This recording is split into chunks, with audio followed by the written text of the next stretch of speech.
안녕하세요. 여러분들은 태어나서 가장 무섭고 가슴 졸였던 경험이 있으신가요? 높은 곳에 올라갔다던가 무서운 영화를 봤다던가 대부분은 그 정도일 것 같은데 저희 시어머님이랑 저희 부부가 겪은 참 무서운 일을 알려드리려 해요. 지금 생각해도 보통 일이 아닌지라 살떨리네요. 지금부터 그 이야기를 들려드리려 합니다.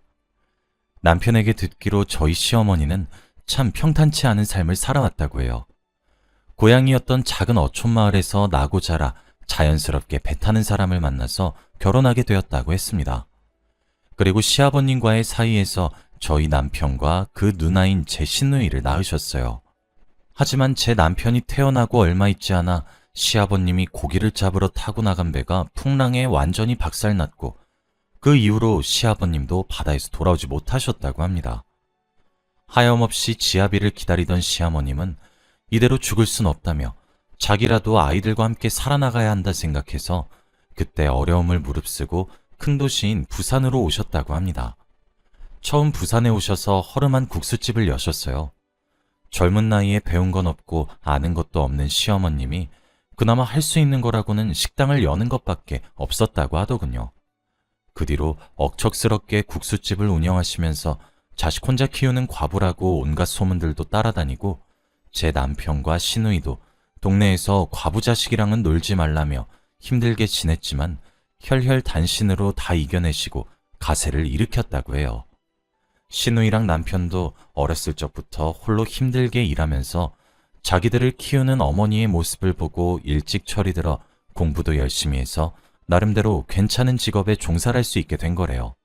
시누이는 법무직 공무원으로 일하다가 변호사 남편을 만나 결혼을 했고 제 남편은 제약회사 연구원입니다.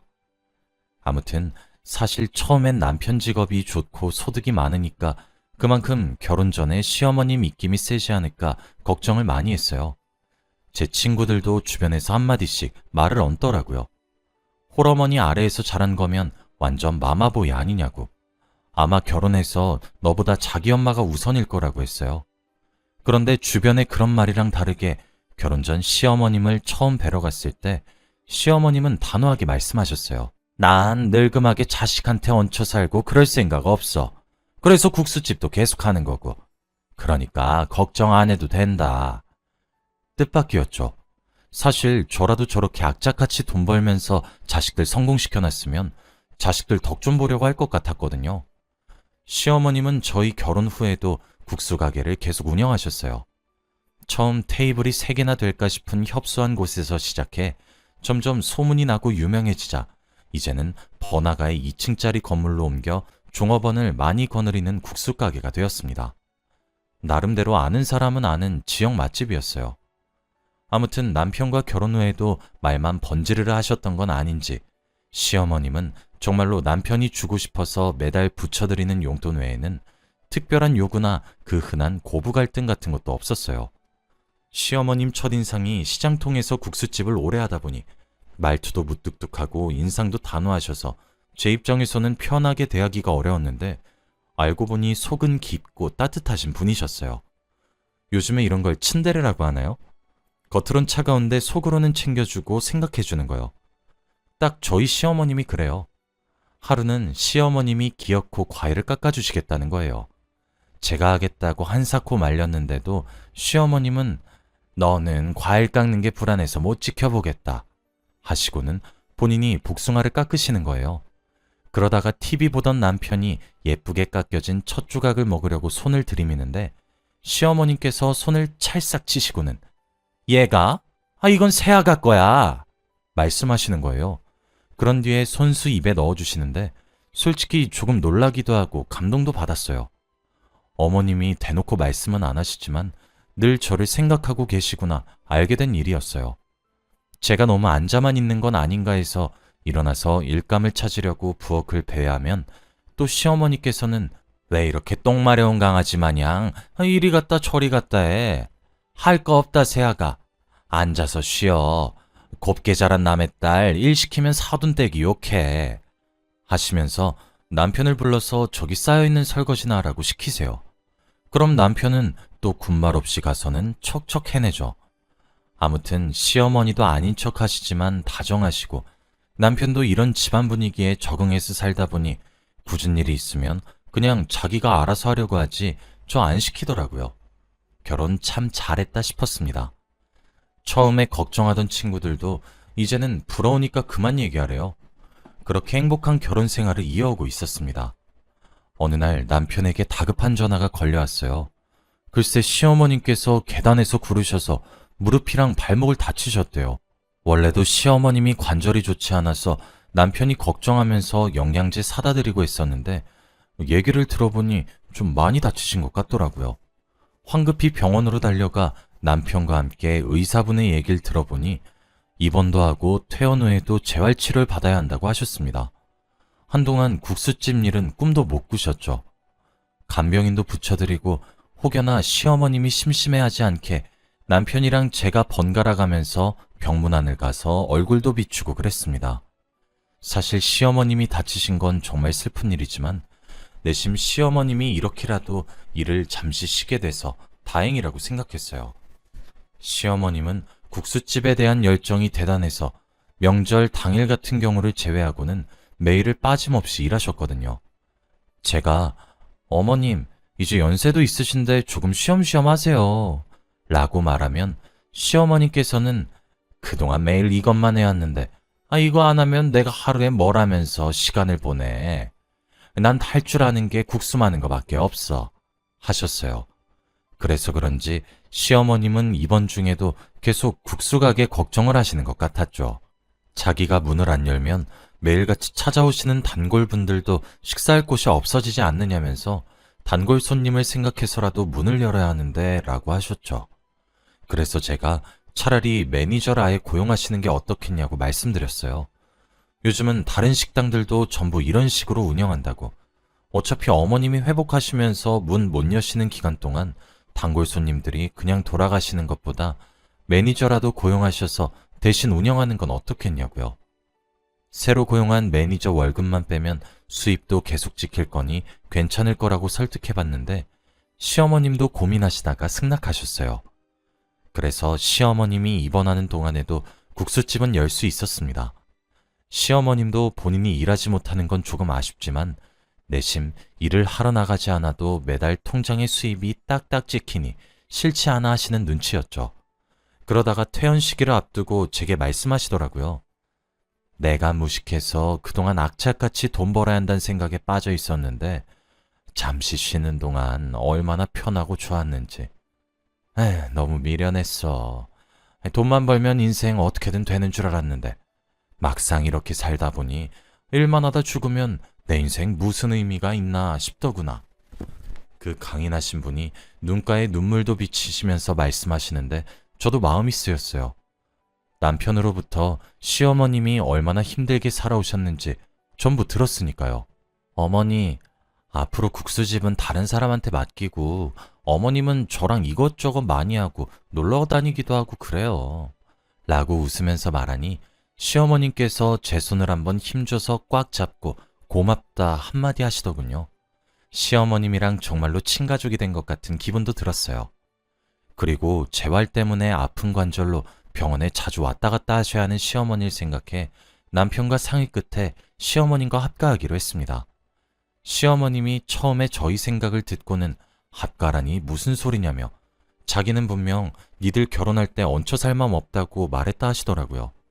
그래서 제가 괜찮다고 어차피 남편이랑 저도 나이 드신 어머님 혼자 지내게 하는 거 계속 신경 쓰였다고 지금은 관절도 안 좋으신데 혹시라도 무슨 일 생기면 저희가 죄책감 들 것 같다고 말씀드렸더니 시어머니도 결국 두 손 두 발 다 드셨습니다. 그렇게 저희 부부와 시어머님은 살림을 합치게 되었어요. 아무래도 시어머님과 한 집에 같이 살게 되는 거라 혹시나 책 잡힐 일 있을까 집안일에 더 신경 썼지만 시어머님은 거의 간섭하지 않으셨죠. 오히려 자기 기준에 충족되지 않으면 별말 없이 본인이 도맡아서 하는 편이었죠.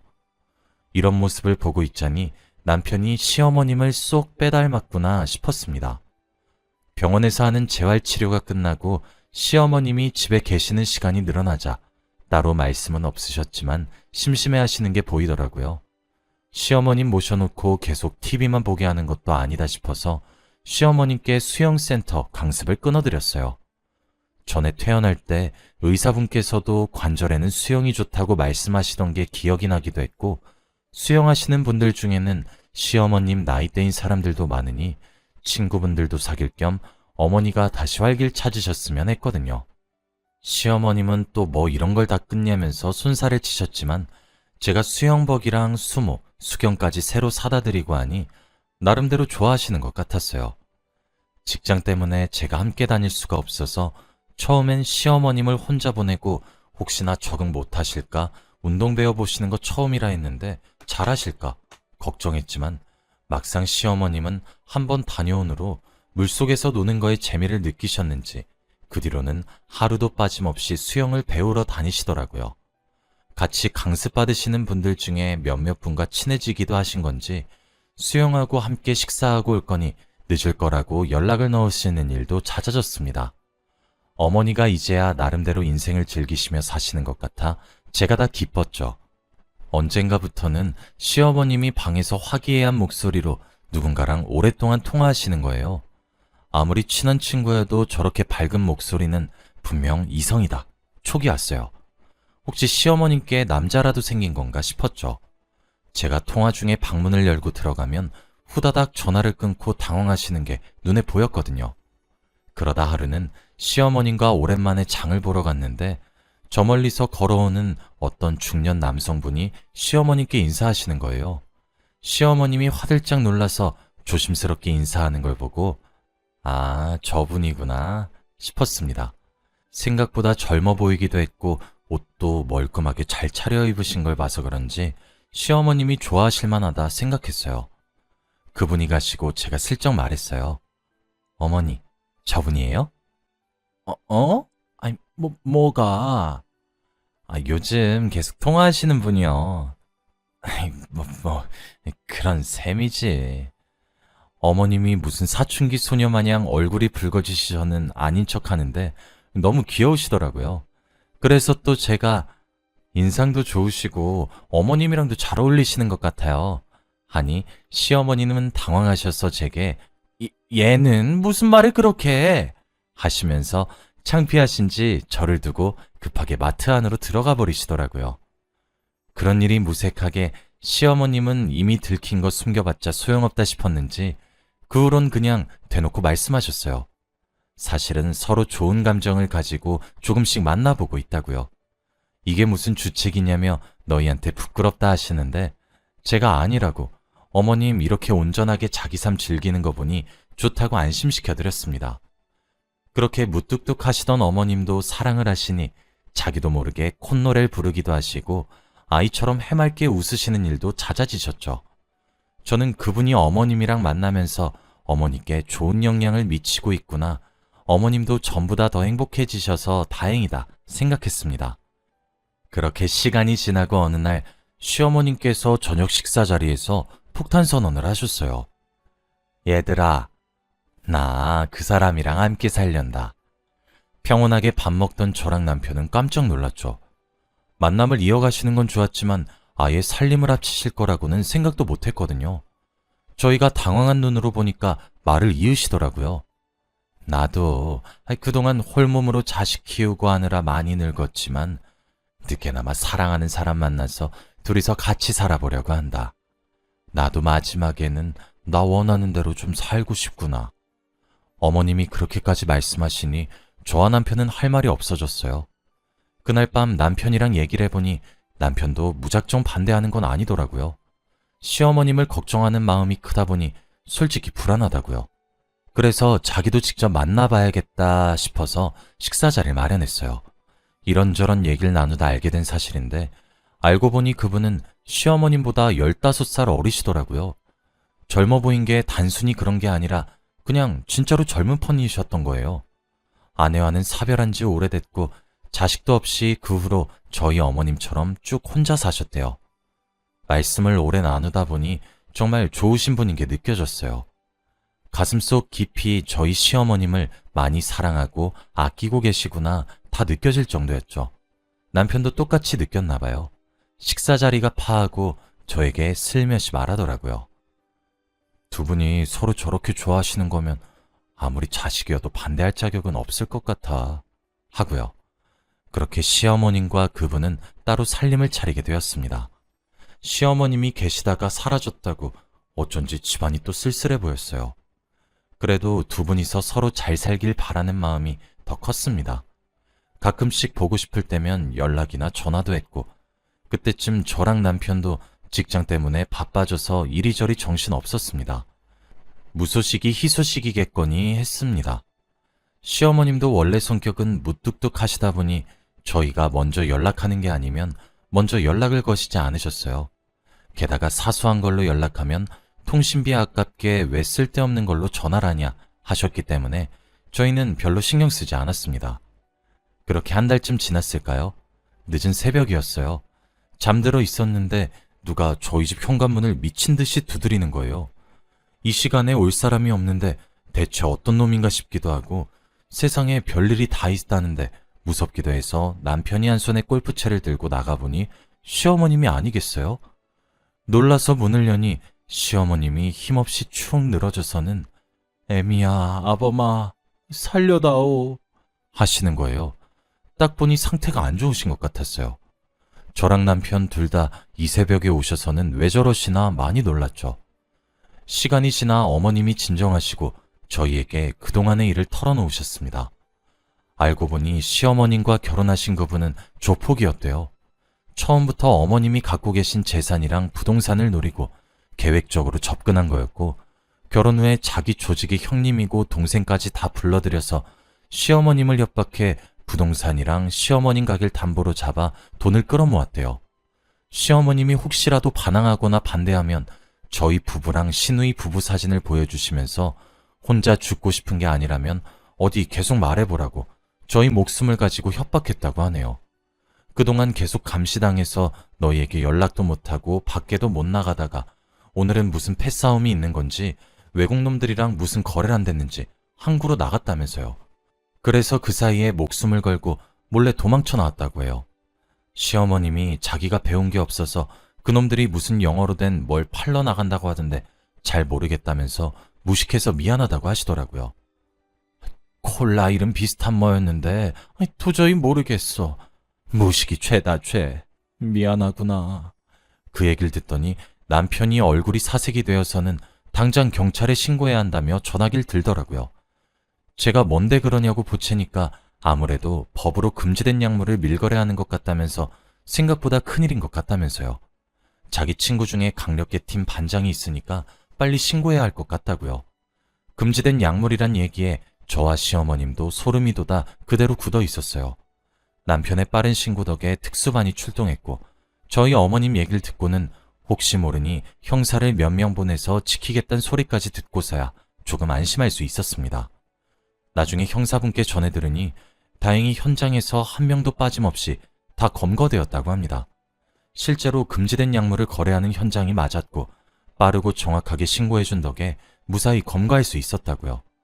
보통 중죄가 아닌데다가 다들 조직폭력배라 초범이 아니라 그런지 감옥에서 오래오래 썩다가 나올 거니 걱정 말라고 해주셨어요. 시어머님은 그 소리를 듣고 나서야 이제야 마음이 편해졌다는 듯 작게 한숨을 내쉬셨습니다. 그리고 우시면서 말씀하시더라고요. 내가 참 주책이었어. 이렇게 가슴 떨리는 게 언젠가 싶어서 나도 모르게 빠져들었는데 그런 놈이었을 줄이야. 얘들아, 너희에게도 쓸데없이 걱정 끼쳐서 미안하구나. 어머니야말로 협박당하시고 많이 무서우셨을 텐데 시어머님이 자책하시는 걸 보니 제 마음이 더 아파왔어요.